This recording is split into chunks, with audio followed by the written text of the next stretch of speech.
တို့စီယိုရေးစင်းနေတယ်ဗျစီယိုရေးစင်းတော့လူလာလာပဲဗျကြီးရွာတွေရက်ကွက်တွေကကျွန်တော်တို့ဒီချာလူ100 200 300အဲ့လိုစုပြီးတော့ကျွန်တော်တို့ပြောစကားနားထောင်ကြတယ်စိတ်ဝင်စားတာပေါ့နော်တချို့ပါတီတွေတော့ရွေးကောက်ပွဲစိတ်ဝင်စားဘူးဆိုပြီးပြောတဲ့ပါတီတွေရှိတယ်ဒါသူတို့လာလို့ရှိရင်တော့လူကတိတ်ပြီးတော့မစီကားဘူးเนาะကျွန်တော်တို့ကြန့်ခိုင်ရလူတွေတွားလိုက်ပြီဆိုရင်တော့တော့စီစီကားကားနဲ့ကြိုးဆိုတာတွေ့တယ်ဒါကြောင့်မို့လူကျွန်တော်တို့ကြက်ခိုင်နဲ့ပတ်သက်ရင်လူတို့ကစိတ်ဝင်စားတယ်ကြံတဲ့ပါတီတွေတော့လူတွေ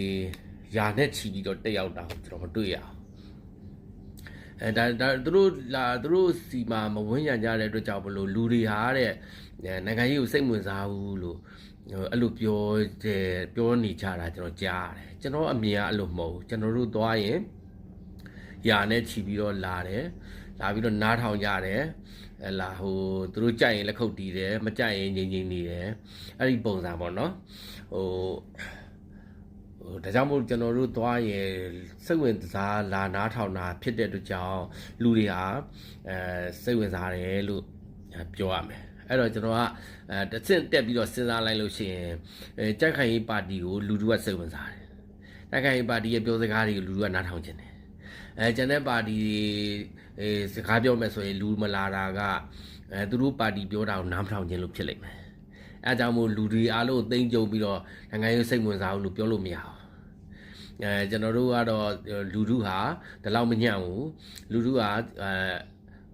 နိုင်ငံရေးကိုစိတ်ဝင်စားတယ်လို့ကျွန်တော်ကမှတ်ယူပါတယ်ဒါပေမဲ့အနီဘောတွေတော့မရှိဘူးပေါ့နော်အနီဘောတွေတော့မရှိတော့ဘူးအနီဘောတွေက3နေရာကိုရောက်သွားပြီတနေရာပြပမှာတနေရာကထောင်ထဲမှာနောက်တနေရာကတော့ဟလာတော်ထဲမှာပေါ့နော်သူတို့ကတော်ထဲတော့3နေရာရောက်သွားတဲ့ခါကျတော့နီဘောတွေကတော့မြေပြင်ပေါ်မှာတော့မရှိတော့တချို့အဲ့ဒီက NLD ကိုဝင်းရံခဲ့တဲ့လူတွေတောင်မှကျွန်တော်တို့ကြက်ခိုင်ရေးအင်ကြီးဝစ်ပြီးတော့အခုကျွန်တော်တို့ ਨੇ ဟလာလက်လေဟာတွေကိုလိုက်နေတယ်တွေ့ရတယ်စိုက်မုတ်တင်ပွဲတွေမှာဝင်းရံတာကိုတွေ့ရတယ်ဆိုတော့နီဘောတွေနီပိတ်တွေကတော့နီကုန်းချုပ်သွားပြီလို့ပြောရမယ်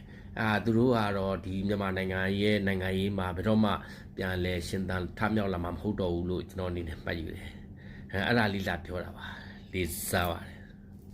ကျွန်တော်ရဲ့ channel လေးမှာနေ့စဉ်သတင်းထူးများကိုစူးစီးဖော်ပြပေးနေတာဖြစ်လို့ကျွန်တော်ရဲ့ channel လေးကို like and subscribe လုပ်ခဲ့ဖို့မမေ့ကြပါနဲ့ခင်ဗျာအားလုံးကိုကျေးဇူးတင်ပါတယ်